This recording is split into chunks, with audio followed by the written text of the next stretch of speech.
Hello listeners, welcome to the Humas talk. आज मैं जिस मूवी को एक्सप्लेन करने लगी हूँ वो बेसिकली एक real story based horror movie है जो कि पर्सनली मुझे बहुत पसंद रही। एंड जब ये रिलीज़ हुई थी तो नेटफ्लिक्स की सबसे ज़्यादा हॉरर मूवी भी कहलाई गई थी। तो बगैर किसी देरी के बढ़ते हैं मूवी की तरफ।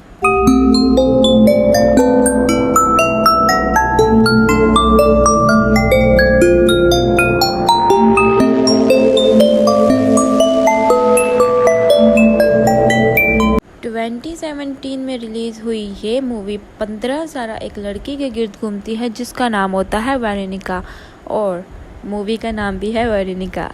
मूवी की स्टोरी 1991 में स्टार्ट होती है जहां हमें वेरोनिका और उसकी फैमिली दिखाई देती है। वेरोनिका के फादर की रिसेंटली डेथ हो गई थी और वेरोनिका की मदर दिन रात अपना घर चलाने के लिए काम कर रही थी। इन सब की वजह से वेरोनिका अपने छोटे बहन भाइयों की टेक केयर करती थी। 12 जून की सुबह वेरोनिका अपने सिबलिंग्स के साथ स्कूल जाने के लिए रेडी होती है। आज सूरज ग्रहण लगना था और टीचर्स की देखभाल में बच्चों को ये नज़ारा दिखाया जाना था। इन सबसे पहले टीचर स्टूडेंट को ग्रहण और उनके साथ जुड़े सुपरस्टिशंस के बारे में बताती हैं, बट हम देख पाते हैं कि वेरोनिका को टीचर्स की बातों में कुछ खास इंटरेस्ट नहीं था क्योंकि वो अपनी दोस्त रोज़ा के साथ मिलकर कुछ और ही प्लान कर रही थी।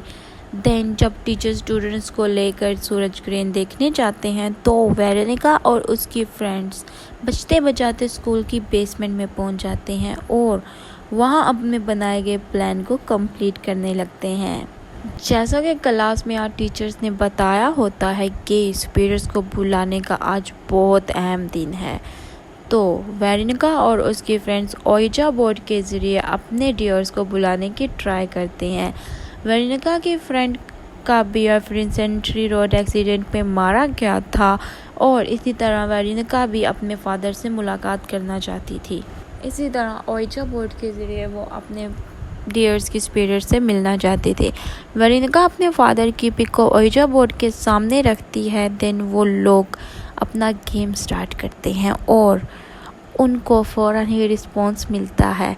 कब खुद ही मूव होने लगता है बट कब बहुत गर्म हो जाता है, जिसकी वजह से डियाना और रोज़ा अपनी फिंगर्स कप से हटा लेती हैं। लेकिन वेरोनिका इस गेम को स्टार्ट रखती है। वेरोनिका अब अकेले इस गेम को कर रही होती है कि अचानक कप टूट जाता है और वेरोनिका की उंगली ज़ख्मी हो जाती है। उसका खून का एक कतरा ओइजा बोर्ड पर गिर जाता है और ओइजा बोर्ड 2 पीस हो जाता है। बेसमेंट में पैरानॉर्मल एक्टिविटी स्टार्ट हो जाती हैं। डियाना डर जाती है और वो चीखने लगती है। हम देख सकते हैं कि वेरोनिका फ्लोर पर लेटकर कुछ फुसफुसाने लगती है और एकदम चीख मारकर बेहोश हो जाती है। वेरोनिका को जब होश आती है तो स्कूल नर्स उसका चेकअप कर रही होती है और उसका कहना था कि वेरोनिका वीकनेस से बेहोश हुई थी। उसके बाद हम वेरोनिका को अपने सिबलिंग्स के साथ घर जाते हुए देख पाते हैं, बट हम नोट करते हैं कि कोई उसे घूर रहा होता है। उसे घूरने वाला और कोई नहीं, स्कूल की एक ब्लाइंड नन वेरोनिका को घूरे जा रही थी। अब बात ये थी कि एक अंधी नन कैसे उसको घूर रही थी, तो इसका जवाब हमें कहानी के दरमियान में ही मिलेगा। घर जाने के बाद वेरोनिका के साथ सब अचानक अजीब होने लगता है। वो खाना खाते हुए एकदम फ्रीज हो जाती है और उसे अपने बॉडी से स्क्रैचिंग के निशान मिलते हैं। इन ऑल दैट जब वो अपने छोटे भाई एंथोनी को शावर दे रही होती है तो उसे अपने रूम से कुछ आवाज़ें सुनाई देती हैं। जब वो उन आवाज़ों को फॉलो करके अपने रूम में जाती है तो रूम का डोर एकदम लॉक हो जाता है और हमें ज़ोर से एंथोनी के चिल्लाने की आवाज़ें सुनाई देती हैं।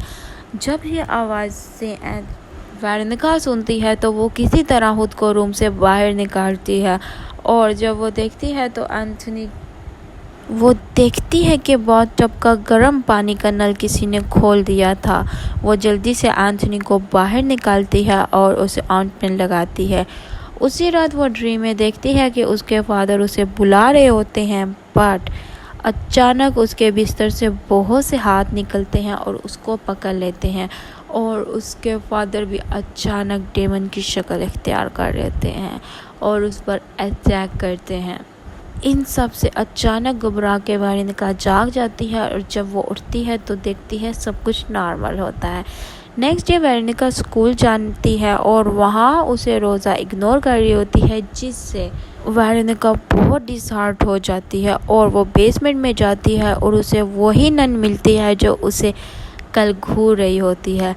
वो वेरोनिका को वार्न करती है कि कल ओइजा बोर्ड की वजह से कोई और शैतान उनके फादर की जगह इस दुनिया में आ गया था और वो अब हर वक्त वेरोनिका के साथ होता है। और वो नन वेरोनिका को बताती है कि वो भी कुछ ऐसी ही शैतानी चीज़ें दिखाई देती थी, जिसकी वजह से उसने खुद अपनी आंखें नोच निकाली थी, फिर भी वो इन चीज़ों को देख पाती थी। यही वजह थी कि कल उसने वेरोनिका के साथ उस डेमन को देख लिया था।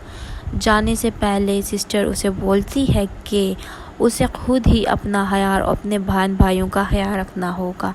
वेरोनिका अपने घर आकर दीवारों पे अपने होली सिंबल्स लगा देती है, सो वो खुद को और अपने घर वालों को डेमन से दूर रख, लेकिन वो डेमन बहुत ही आसानी से उन सिंबल्स को जला देता है। उसके अलावा वो डेमन वेरोनिका की छोटी सिस्टर को गला दबाकर मारने की कोशिश करता है। वेरोनिका अपनी सिस्टर को बचाने की कोशिश करती है तो वेरोनिका की सिस्टर को ऐसा लगता है कि शायद कि वेरोनिका ही उसका गला दबा रही थी। वेरोनिका उसे चिल्ला चिल्ला के बताती है कि घर में कोई डेमन आ गया है और अर्थेस। और उसी रात वेरोनिका को हवा में दिखाई देता है कि उसके बहन उसको अपने दांतों से काट काट कर खा रही होती है और एंथनी उसका गला दबा रहा होता है और उसकी माँ उसे डांट रही होती है। इन सब से घबरा कर वो उठ जाती है और देखती है कि उसके बेड पर खून पड़ा हुआ था। मैट्रेस पर काले जले हुए निशान थे। इस तरह लगता था जैसे उसको जलाया गया हो। घर के बाकी मैट्रेस भी वो जाकर चेक करती है तो सबका यही हाल थे और वो सब जलने के निशान कोई शैतानी सूरत बना रहे थे। एंथनी वेरोनिका को बताता है कि रात में उसके फादर उसे मिलने आए थे और उसे बोल रहे थे कि वो उसे ले जाएंगे। वेरोनिका एकदम घबरा जाती है और एंथनी को मना करती है कि उसे किसी की भी कोई बात मानने की ज़रूरत नहीं है और अगर ऐसी कोई बात हो जाए तो वो अपनी आंखें बंद रखे और कानों पे हाथ रख के ज़ोर ज़ोर से वेरोनिका को आवाज़ दे ताकि वेरोनिका जहाँ भी हो उसकी मदद के लिए पहुँच जाए। नेक्स्ट डे वो नन के पास जाती है और उनसे स्पिरिट्स को भगाने का तरीका पूछती है। नन उसको बताती है कि उन्होंने अपना गेम बीच में छोड़ दिया था, इसलिए वो स्पिरिट इस दुनिया में ही रह गया। अब वेरोनिका को उस गेम को कंटिन्यू करके डेमन को गुड बाय बोलना था। वेरोनिका रोज़ा की हेल्प मांगने के लिए उसके घर जाती है बट वो वेरोनिका के साथ गेम खेलने से इनकार कर देती है, जिससे वेरोनिका अकेले पड़ जाती है और अपनी बहनों के साथ ही वो गेम को कंप्लीट करने का प्लान बनाती है। उस रात वेरोनिका अगेन ओइजा बोर्ड को टेप करती है और गेम कंटिन्यू करती है। वो एंथनी को दीवारों पर प्रोटेक्टिव सिंबल्स बनाने का बोलती है बट एंथनी बुक पर दूसरे पेज पर देख के कुछ गलत ही सिंबल्स बना देता है।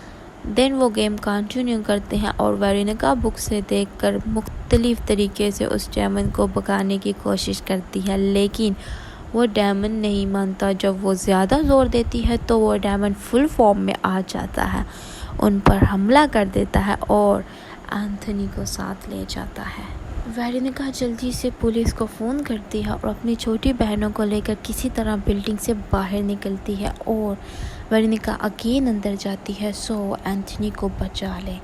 एंथनी उसे अपने कबर्ड में छुपा हुआ मिलता है। वेरोनिका उसे अपनी तरफ बुलाती है बट वो कान और आंखें बंद करके बस वेरोनिका के लिए चिल्ला रहा था। एंड दैट मोमेंट वेरोनिका को रियलाइज़ होता है कि डेमन घर में नहीं बल्कि उसके अंदर ही मौजूद है। एंथनी को नहलाते हुए उसी ने झुलाया था और उसे जब होश आया तो उसने फ़ौरन उसको बचाया। इसी तरह लूजी का गला भी वेरोनिका ने ही दबाया था और बाकी सारा पैरानॉर्मल एक्टिविटीज़ की जिम्मेदार भी वो खुद ही थी। ये डायमंड वेरोनिका पर कंप्लीटली कब्जा करना चाहता था। इस बात का पता जैसे ही वेरोनिका को लगता है, वो अपनी गर्दन को काटने की कोशिश करती है, लेकिन वो जीमन उसे ऐसा करने से रोकता है। उतनी देर में बिल्डिंग में पुलिस आ जाती है और अंदर का सीन देखकर पुलिस के भी होश उड़ जाते हैं, क्योंकि वेरोनिका की बॉडी हवा में उड़ रही होती है और एकदम वेरोनिका नीचे गिर जाती है। पुलिस वेरोनिका को हॉस्पिटल में भेजकर घर में बिखरी चीज़ों का मुआयना करने लग जाती है एंड वहाँ उन्हें वेरोनिका की एक फ्रेम्ड पिक्चर मिलती है और वो जैसे ही उस पिक्चर को उठाते हैं वो पिक्चर जल जाती है। उतनी देर में पुलिस को फ़ोन आता है कि Veronica is no more, Veronica ख़त्म थी। देन पहली बार पुलिस अपनी रिपोर्ट में इस केस के बारे में लिखते हैं कि यह वाहिद केस रहता था जिसमें उन्होंने होलोकॉस्ट की मौजूदगी फील की। एंड देन बूम, कहानी यहाँ पर ख़त्म हो जाती है।